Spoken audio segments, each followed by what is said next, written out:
अध्यात्म विज्ञान कोई धर्म या संप्रदाय नहीं है, ये स्पिरिचुअल साइंस है जो कुदरत के कानून पर आधारित है। ये विज्ञान पूरे ब्रह्मांड के सभी रहस्यों को उजागर करता है और जीवन के सभी पहलुओं को समझने के लिए एक नई दृष्टि देता है। इसी को आर्ट ऑफ विजन कहते हैं, दुनिया को देखने की एक नई दृष्टि, जो अध्यात्म विज्ञानी परम पूज्य स्वामी श्री कमलेशानंद जी के निर्देशन में सनातन सत्य का अनुसंधान कर हमारे जीवन को प्रकाशित करे। जय सच्चिदानंद। समझ में आया? समझ में आया। ओपिनियन चार्ज डिस्चार्ज नहीं, ओपिनियन है ना, प्रकृति तो ओपिनियन तो करेंगे ना। प्रकृति से क्या जुड़ जाओगे तो चार्ज हो जाएगा। प्रकृति के साथ जुड़ना हुई तो अज्ञानता है। प्रकृति में ओपिनियन रहेगा वो तो रहेगा, वो तो डिस्चार्ज लेकर आए तो ओपिनियन नहीं रहेगा। ये मेरे फादर मदर है, ओपिनियन तो है, it's a view point, it's a belief, it is not a universal truth, it is a individual truth. तो यूनिवर्सल ट्रूथ है, उसको विज्ञान बोलते हैं। ये तो रिलेटिव ट्रूथ है, और रिलेटिव ट्रूथ हमेशा टेम्पररी होता है, और यूनिवर्सल ट्रूथ हमेशा तो परमानेंट है, वो विजन है। और अभी ओपिनियन है, वो तो डिस्चार्ज में रहेगा ना, ये अच्छा है बुरा है, लाइक एंड डिसलाइक सब रहेगा। उसको कुदरत जितना देखो तो मुक्त रहोगे, इसको राग जैसे देखोगे तो नया चार्ज होगा। When you connect with the discharge part of मन वचन काया, they create the new cause. When you are the observer of your mind, speech and action, you are not create the new cause. मगर आपने जो पुरुषार्थ किया कुदरती रत्ना देखने का और शुद्धात्मा में रहने का, उसका फल मिलेगा मोक्ष मार्ग के लिए लायक और सहायक संयोग, क्योंकि वो तो पुरुषार्थ है ना, स्वभाव नहीं है। स्वभाव का रिजल्ट नहीं आता है, लास्ट बर्थ में स्वभाव होता है, इसीलिए फिर रिजल्ट नहीं आएगा। मगर जब तक पुरुषार्थ करोगे, विज्ञान का भी उपयोग करेंगे, वो पुरुषार्थ ही है, पुरुषार्थ का भी फल आएगा। मगर आपका पुरुषार्थ नॉट सब्जेक्ट टू मन वचन का है, सब्जेक्ट टू सेपरेशन है, और इसीलिए आपको मोक्ष मार्ग के लिए लायक और सहायक संयोग मिलेंगे। એટલે આપણે જે પુરુષાર્થ કહીએ છીએ કે એનો પણ ફળ આવે, તો પુરુષાર્થ એ પણ એક પ્રકારનો ભાવ છે કે એનો એ પણ ક્લોઝ છે? કોઝ, પુરુષાર્થ એટલે કોઝ, પુરુષાર્થ એટલે ભાવ, પુરુષાર્થ એટલે ઇન્ટેન્શન। આપણે જે દ્રષ્ટિનો ઉપયોગ કરીએ છીએ એ પુરુષાર્થ છે। એ ભાવ કેવી રીતે થયો? ડિપેન્ડ ઓન યોર જ્ઞાન દર્શન એટ ધેટ ટાઈમ। એ વખતે તમારું જ્ઞાન દર્શન જેવું છે એવો તમારો પુરુષાર્થ થશે। જ્ઞાન દર્શન સત્તામાં શું છે એ ઇમ્પોર્ટન્ટ નથી, જે સમયે જે ઉપયોગ કરો છો એના આધારે કોઝ બને છે। મારી પાસે જ્ઞાન હોય પણ ઉપયોગ ના કરું તો પછી જે પ્રમાણે જે જ્ઞાનનો ઉપયોગ છે એ પ્રમાણે મને કોઝ બનશે। એટલે એમાં ક્વેશ્ચન એવી રીતે થાય છે કે આપણે જ્યારે દ્રષ્ટિનો ઉપયોગ કરીએ છીએ તો આપણને ભાવ શમી જાય છે, કારણ કે આપણને એક્સપેક્ટેશન નથી કે આવું હોવું જોઈએ કે આવું ના હોવું જોઈએ, જે છે કુદરતી રચના છે, રાઈટ? તો એ પછી નવો કોઝ કેવી રીતે ક્રિએટ કરે છે એ જરા સમજવું છે। નવો cause, see how we can create the new cause for the next person. You listen the scientific process one time, okay, with attention. Actually, in any circumstances of your mind, speech and action, at that time, what is your Gyan Darshan says of these circumstances of your mind, speech and action? જેવું તમારું જ્ઞાન દર્શન કામ કરે છે, એ કામથી જ્ઞાન દર્શનને આધારે ઇન્ટેન્શન ક્રિએટ થાય છે। What is your intent at the time of action? Action is outside and intention is inside. As per the intention, your live or active man, buddhi, chit, ahankar, they do the process of your intention. Process of your intention. So the processing, mind, speech and action is a processing factory of a new cause. Processing factory. मन, बुद्धि, चित, अहंकार जो fresh है उसमें process होता है आपका इंटेंशन का, with the help of your ज्ञान दर्शन, current ज्ञान दर्शन। और उसका प्रोडक्शन क्या आता है? स्पीच और एक्शन। सो नेक्स्ट बर्थ में जो आपका प्रोसेसिंग फैक्टर है चार्ज, वो क्या हो जाएगा? डिस्चार्ज। और स्पीच और एक्शन का संयोग कौन देगा? कुदरत देगा। और ये तीनों के लिए बॉडी कौन देगा? वो भी कुदरत देगा। संयोग भी कुदरत देगा और बॉडी भी। और आपका जो अंतस्करण है चार्ज, नेक्स्ट बर्थ में क्या हो जाएगा? डिस्चार्ज। और स्पीच और एक्शन के संयोग कौन देंगे? कुदरत देंगे। Now you understand cause and effect, cause and effect, the cycle of reincarnation. Yes. આપણે જ્યારે દ્રષ્ટિનો ઉપયોગ કરીએ છીએ આપણે કોઝ એન્ડ ઇફેક્ટની સાયકલ બ્રેક કરવા માટે કરીએ છીએ, એટલે કે દ્રષ્ટિનો ઉપયોગ કરવાથી નવા ભાવ ચાર્જ ના થાય એના માટે કરીએ છીએ, બરાબર? યસ। તો આજે આપણે કહીએ છીએ કે દ્રષ્ટિનો ઉપયોગ કરવો એ પુરુષાર્થ છે અને Yes. પુરુષાર્થ એ જ ભાવ છે, યસ। તો એ કેવી રીતે કનેક્ટ થાય છે? બે પ્રકારના ભાવ। એક પ્રકારનો ભાવ જે ક્રિએટ ધ સંસાર અને બીજા પ્રકારનો ભાવ જે ડિસ્ટ્રોય યોર સંસાર, એઝ પર જે ડિસ્ટ્રોય યોર ઇગ્નોરન્સી। સમજાય છે? એક ભાવ અજ્ઞાન નાશ કરવાનો છે જેનાથી ડેવલપમેન્ટ થાય છે અને મોક્ષ માર્ગ માટે લાયક અને સહાયક બને છે। અને અજ્ઞાનને કારણે હું સંસારને લાયક અને સહાયક કર્મ બાંધું છું, રાગ દ્વેષ પાપ અને પુણ્યના, એ પ્રમાણે રિઝલ્ટ આવે છે। પેલામાં સેપરેશન અપગ્રેડ થાય છે અને પેલામાં ડુઅરશિપ ઓનરશિપ પાવરફુલ થાય છે। આ અજ્ઞાન છે, પેલું વિજ્ઞાન છે। આ રિલેટિવ સત્ય છે, પેલું યુનિવર્સલ ટ્રુથ છે।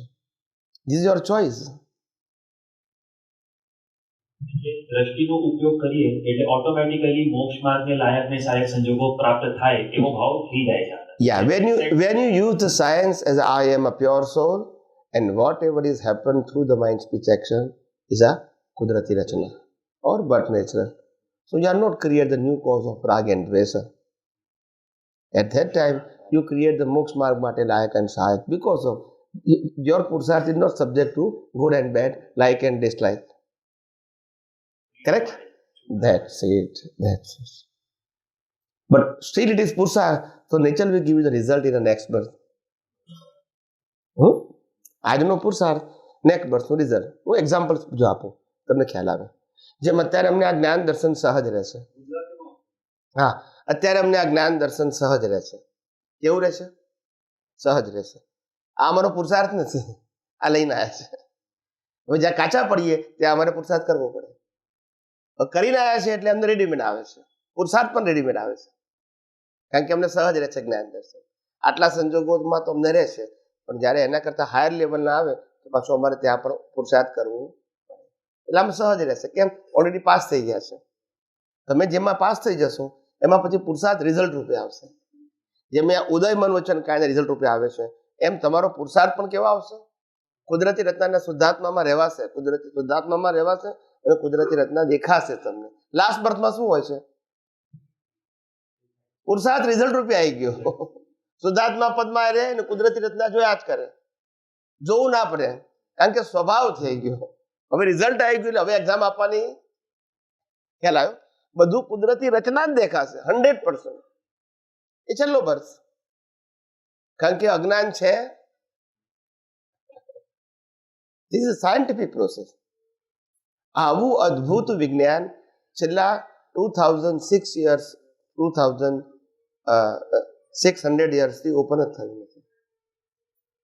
મહાવીર ભગવાને છેલ્લામાં છેલ્લું ઓપન કર્યું છે, એ પછી કોઈએ નથી કર્યું. Of course there are so many scientists are coming, but they cannot explain because of the situation. They are capable, but they have no circumstances. So the speech is depend on circumstances. It is not a independency, it's a depend. આજે તમને પ્રશ્ન પૂછો, જવાબ આપી શકું છું, ના પૂછો તો હું ના આપી શકું. તો મન વચન કાયા તો બધાના પાછા કુદરતી રચના જ છે. એટલે જ્ઞાન હોય એટલે કહી શકે એવું જરૂરી નથી. સમજાય છે? સંજોગ જોઈએ. આપણે એવું કહીએ છીએ કે આપણને જ્ઞાની પુરુષનો ભેટો થાય છે કે પછી અધ્યાત્મ વિજ્ઞાનીનો ભેટો થાય છે, તો એ આપણી પુણ્યના આધારે છે. યસ. તો એ જે પુણ્યની વાત કરીએ છીએ એ આપણે પાછું જે સંસાર ઓછા કરવા વાળા ભાવની વાત કરીએ છીએ. નહીં, આ પાપ પુણ્ય ધર્મ ધ્યાનના લેવલ પર નથી, આ વિજ્ઞાનના લેવલ પર છે, રાઈટ? અહીંયા પાપ પુણ્ય સબ્જેક્ટ નથી આવતો, પણ એક પુણ્ય કહેવાય, પણ પુણ્ય કેવું? Subject to your development, subject to મોક્ષ. અહીંયા પાપ શબ્દ નથી આવતો. પુણ્ય પણ એટલા માટે કહેવાય, પુણ્ય means it's one kind of credit. So you got it the good circumstances. Good મતલબ સબ્જેક્ટ ટુ મોક્ષ માર્ગ માટે લાયક. ગુડ કે બેડ, ગુડ પણ ગુડ બેડ તો ના જ કહેવાય, કારણ કે ઇટ્સ રિલેટિવ ટુ. પણ મોક્ષ માર્ગ માટે લાયક. ધારો કે તમને મહેલ મળે કે ઝૂંપડી મળે, પણ નાની ઉંમરથી માતા પિતા, ભાઈ બહેન, ધર્મગુરુ એવા મળે કે તમે મોક્ષ માર્ગે આગળ લઈ શકો. અને તમારી પુણ્ય બહુ સારી હોય અને તમને મહેલ મળે, પણ તમને મોના સામ્રાજ્યમાં એવા ફસાઈ નાખે કે આ જ્ઞાન ખુલ્લું જ ના થવા દે, તો પછી એ સંજોગો તમારા માટે પુણ્યશાળી ખરા, પણ કામના. એટલે મોક્ષ માર્ગ માટે લાયક અને સહાયકનો મતલબ તમે જે પર્પઝથી કોઝ પુરુષાર્થ કર્યો હતો એને અનુરૂપ સંજોગો આપવા. પછી એ ગરીબ કે પૈસાદાર એ તો રિલેટિવ શકે છે, એ તમારો ઉદય કર્મ છે, પણ એ ઉદય કર્મની વેલ્યુ તારે હોતી નથી. જ્યારે સબ્જેક્ટ ટુ મોક્ષ આવે છે, સબ્જેક્ટ ટુ કુદરતી રચના આવે છે, તો પછી એમાં પાપ પુણ્ય સબ્જેક્ટની વેલ્યુ નથી. માટે આપણે અહીંયા સામાયિક પ્રતિક્રમણની વેલ્યુ નથી. માટે આપણે પાપ પુણ્યની વાત કરતા નથી. વિજ્ઞાનમાં પાપ પુણ્યની વાત ના કરાય, એ બધું ધાર્મિક વસ્તુ છે. સામાયિક પ્રતિક્રમણ બધું ધાર્મિક છે. આધ્યાત્મમાં આ બધી વસ્તુ ના આવે. આધ્યાત્મમાં મન વચન કાયાથી મુક્ત રહેવાનું આવે, ધર્મમાં મન વચન કાયાને સુધારવાનું આવે, અને સામાજિક લાઈફમાં મન વચન કાયા એકબીજાને હેલ્પફુલ થવું. આ 3 ગ્રેડ છે: હેલ્પફુલ થવું, સુધારવું અને છૂટા રહેવું. છૂટા રહેવું એ વિજ્ઞાન છે, સુધારવું એ ધર્મ છે, અને હેલ્પફુલ થવું એ માનવ ધર્મ છે. આવું ક્લેરિફિકેશન આ વર્લ્ડમાં 26 વર્ષમાં કોઈ નથી કર્યું. યસ કે નો? That's it. લોકોને સમજાય આમાં કશું ખોટું છે એવું કહેતા ચૂઝ એનીવન. સમજાય છે? તમારે શું ચૂઝ કરવું છે? માનવ ધર્મ, ધાર્મિક ધર્મ કે આધ્યાત્મિક? Choose anyone. ત્રણેયમાંથી કશું ખોટું છે એવું કહેતા નથી. All are the different level. जय सच्चिदानंद. जय सच्चिदानंद. स्वामी जी, आत्मा का सफर जानना था कि पहला गुणस्थान से लेके 14वां गुणस्थान तक जो हम लोगों ने अभी तक समझा है धार्मिक हिसाब से, आध्यात्मिक हिसाब से हमको समझना है कि पहला गुणस्थान से लेके 14वां गुणस्थान तक आत्मा का सफर कैसा है, आप थोड़ा समझाएंगे? 1 से 3 अज्ञानी का है. हाँ जी, 1 से 3 अज्ञानी. चौथा समकिति का है. हाँ जी. समकित, उसमें भी 2 प्रकार के समकित, व्यवहार समकित, निश्चय समकित. हाँ. व्यवहार समकित हो सकता है इंसान में डेवलपमेंट होने के बाद, मगर निश्चय समकित तो दृष्टि मिलने के बाद होता है. समझना अलग चीज है और दृष्टि मिलना अलग चीज है. समझना मतलब प्राइमरी होता है, दृष्टि मिलना मतलब परिपक्व होना. Your believe with confidence. And mild का मतलब होता है यू नो दैट कि I am a soul, but there is no value in our life. हम जो भी पुरुषार्थ करेंगे प्रकृति के लिए करेंगे, भले मैं आत्मा हूं ऐसा मानूंगा तो मतलब ये व्यवहार समकित बोलते हैं. निश्चय समकित का मतलब कोई भी अवस्था में मैं कौन हूं वो लक्ष्मी रखने का पुरुषार्थ करता हूं, वो निश्चय समकित होता है. समझ में आया? समकित में 2 प्रकार का है, व्यवहार समकित और निश्चय. उसके बाद जैसे जैसे निश्चय समकित होने के बाद जब आप अज्ञान को नाश करोगे, ऐसे आपका गुणस्थानक बढ़ेगा. 5th, 6th और 7.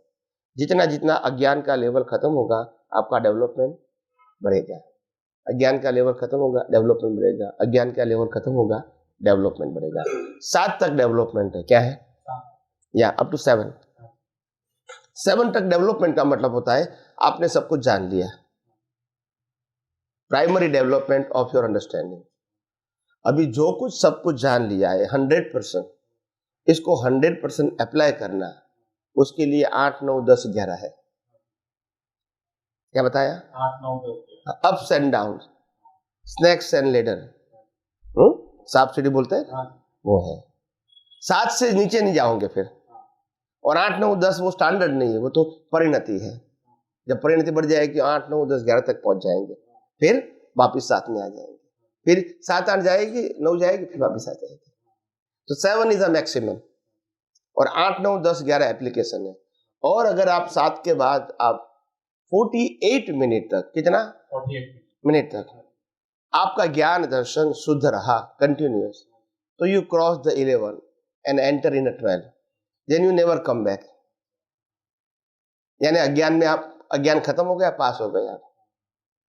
फिर बाद में 13वां का मतलब केवल ज्ञान और 14वां का मतलब निर्वाण. बाद में पुरुषार्थ 12 तक पहुंचने के लिए ही पुरुषार्थ है। वहां तक अप्स एंड डाउन्स होता है, और डेवलपमेंट 7 तक है। आध्यात्म डेवलपमेंट 7 तक है, और एप्लीकेशन 8, 9, 10, 11 है। और एप्लीकेशन में अप्स एंड डाउन्स होता रहेगा। केवल दर्शन कौन सा गुणस्थान तक है? 12 में। 12 के आगे तो केवल, फिर 13 में तो केवल ज्ञान, 14 में निर्वाण। तो 12वें गुंठाना तक केवल दर्शन हो गए। ये केवल ये 7वें गुंठाने तक समझ में आ गया, एप्लीकेशन में कमी है। और एप्लीकेशन में कमी वही आपका अज्ञान। अभी विज्ञान समझ में आ गया, एप्लीकेशन में कमी मतलब आपने अज्ञान का यूज किया। ज्ञान है, विज्ञान है, मगर एप्लीकेशन नहीं किया, तो क्या एप्लीकेशन किया? अज्ञान का। They create the cause. आप समझे? 7वें गुंठाने के बाद भी आप 7वीं नरक के कर्म बांध सकते हैं और देवलोक के कर्म भी बांध सकते हैं। 7वें गुंठाने के बाद जैनों के जो प्रथम तीर्थंकर है पद्मनाभ, वो भी नरक में है, ऐसा जैन शास्त्र बताते हैं। और वहां से यहाँ आएंगे और तीर्थंकर बनेंगे। तो इसीलिए कि नरक गति में जाना कोई बुराई नहीं है, मगर जो बीज डाला है तो जाना ही पड़ेगा before the last birth. Before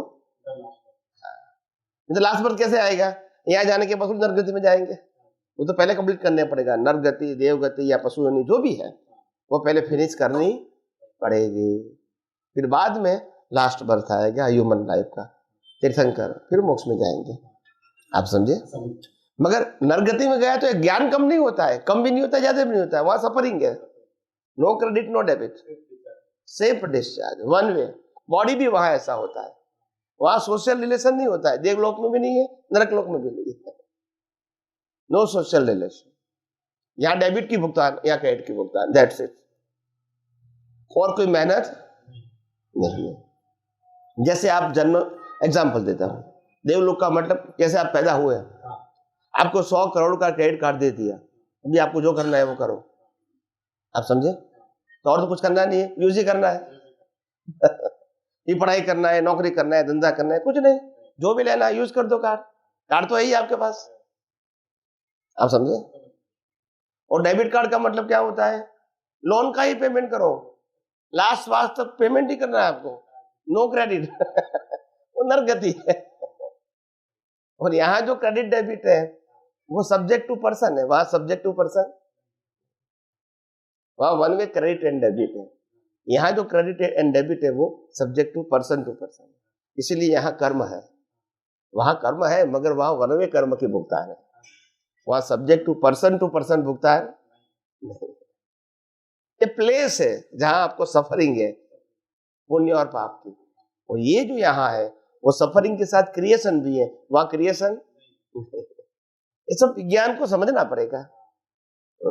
because of this reason वहां बॉडी भी ऐसी है, ऐसी बॉडी नहीं है। ना फूड नहीं है, वाटर नहीं है, एयर नहीं है, ब्लड नहीं है। बॉडी हमारे जैसी दिखती है मगर आर्टिफिशियल है। कैसी है? वो नरक गति में मर्क्यूरी का बॉडी होता है। मर्क्यूरी कितनी भी बार काटोगे मरेगा। और देवलोक के अंदर वैक्स का बॉडी है, मेन आता है ना। और इसलिए देवो लोगों को परछाइयां नहीं होती है, ट्रांसपेरेंट बॉडी होता है। ये सब विज्ञान नहीं जानते तो लोगों को चमत्कार लगता है। चमत्कार नहीं है, साइंस है, पूरा वर्ल्ड साइंस है। हम नहीं जानते वो एक अलग बात है। कोई जगह चमत्कार नहीं है, एवरीथिंग इज अ साइंस। वो देव लोअर कैटेगरी का है, भूत पिशाच।